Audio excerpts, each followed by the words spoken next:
కేసీఆర్ గారు ఎన్నో సందర్భాల్లో నన్ను పార్టీలోకి రమ్మంటే బావగారు నేను రాను, డూ ఆర్ డై, నేను అన్నం ఉండదలుచుకున్నాను. ఎందుకంటే మంచి మంచి వాళ్ళు కూడా పార్టీలు మారి అన్పాపులర్ అయ్యారు, నేను అట్లా ఆగదలుచుకోవద్దు బావగారు ప్లీజ్ అని చెప్పిన పలు సందర్భాల్లో. ఆయన కూడా నన్ను డిస్టర్బ్ చేయలేదు. 1-2 సార్లు నేను ఇంటికి వస్తున్నా అన్నారు కేసీఆర్ గారు. హరీష్ రావు గారు కూడా మీ బావ రమ్మంటున్నాడని వచ్చారు. నేను బావగారు అంటాను, ఎంతమందిలో ఉన్నా నన్ను కూడా బావమరిది అంటాడు. అప్పటి పిలుపు అయినా ఇప్పటికి మర్చిపోలేదు, అది ఆయన గ్రేట్నెస్.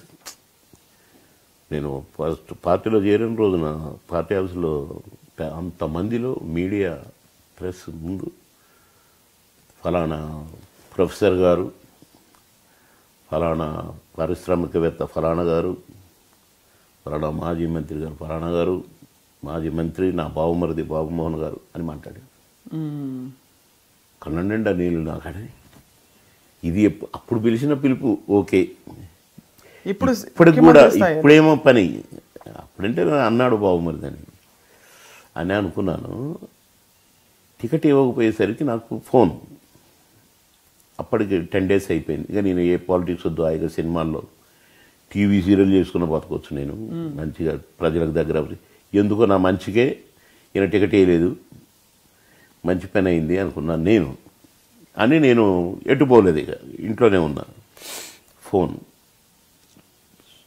కేసీఆర్ గారు మాట్లాడతారు, గుండె గడగడ గడగడ కొట్టుకుంటుంది. ఇక అంటే చానాల తర్వాత మాట్లాడుతున్నాను, ఏమంటాడు అసలు ఎందుకు వచ్చింది ఈ ఫోను.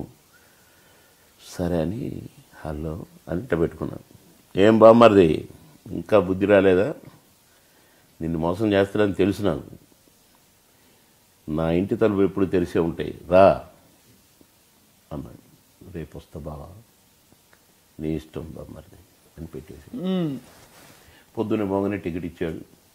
పోటీ చేయిపో అన్నాడు, వేసాను. 15 రోజులు ఒక్క చిటికేసుకుంటూ తిరిగాను, గెలిచాను, వచ్చాను. సో నేను పార్టీలు మారవలేదండి. టికెట్ ఇవ్వలేదు కనుక, టికెట్ ఇచ్చి పోటీ చేయమన్నాడు కనుక ఒక అవకాశం ఇచ్చి చూద్దామని. అవకాశం కాదు, మీకు ఒక అవకాశం ఇచ్చుకుని ఇంకొక పాలిటిక్స్లోకి తెచ్చింది నేను. ఇప్పుడు నువ్వు ఎటుగాని పరిస్థితి అయిపోయింది, అంతే కదండి. సినిమాలు మానేశాను, సినిమాలు ఇప్పుడు నేను ఇక్కడ రాజీనామా చేశాను అనగానే వస్తాయా, రావు.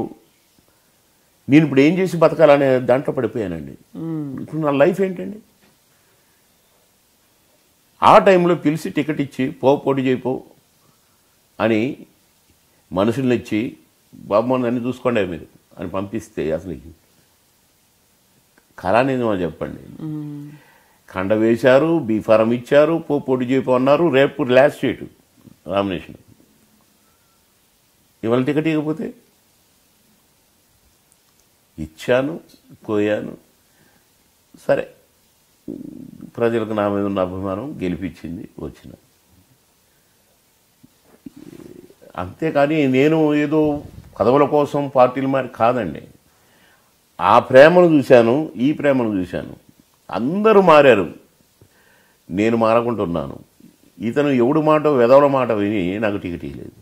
ఒక అతనికి ఎంపీ టికెట్ ఇచ్చిండండి, వాడు 10 కోట్లు పెట్టుకుంటున్నాడు. వాడు చెప్పిన వాళ్ళకి టికెట్లు ఇచ్చి బాబుమోహన్కి వద్దు ఇవ్వద్దు అని వాడు చెప్తే నాకు ఈయన వేయలే.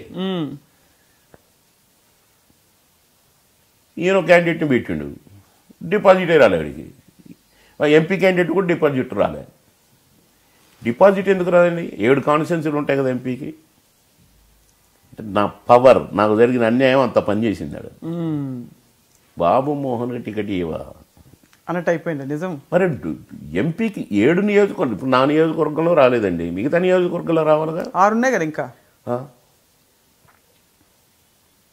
నేను ఎక్కడ మళ్ళా ఇప్పుడు మాట్లాడుతున్నాను. అవును, ఈ మధ్య అసలు ఎక్కడ మీరు, నేను ఎక్కడ ఒక్క మాట నాకు టికెట్ ఇవ్వలేదని కానీ, నాకు ద్రోహం జరిగిందని కానీ, అన్యాయం జరిగిందని కానీ, సినిమా ఫీల్డ్ని వదిలేసుకోవాల్సి వచ్చింది ఈయన గురించి అని కానీ నేను ఎక్కడ అనలేదండి. టాపిక్ వచ్చింది కాబట్టి మీరు ఎందుకంటే 2-3 సార్లు రిపీట్ చేశారు. ఈ పార్టీలు 2-3 పార్టీలు మారితే ఎట్లా, నేను మారలేదండి, అదే కాన్స్టిట్యున్సీ. మళ్ళీ పరిస్థితులు మిమ్మల్ని అలా తీసుకెళ్ళాయి. ఇప్పుడు అదే ప్రజలకు పార్టీలు మారండి అనేది ఉంటే 100 కోట్లు పెట్టినా కూడా అంత మెజారిటీ ఎట్లా గెలుస్తుండే నేను? నాకెవరు లేరు, నాకు ఓటరే మిగిలిండు, ఓటరే లీడర్ అయింది. నాకు లీడర్ లేరండి, అందరిని కొనేసిండు అతను, అందరిని కొనేసిండు. మామూలు ఒక మాజీ ఎంపీపీలు అంటోని మాజీ సర్పంచులను కూడా ఉండనీయలేదు.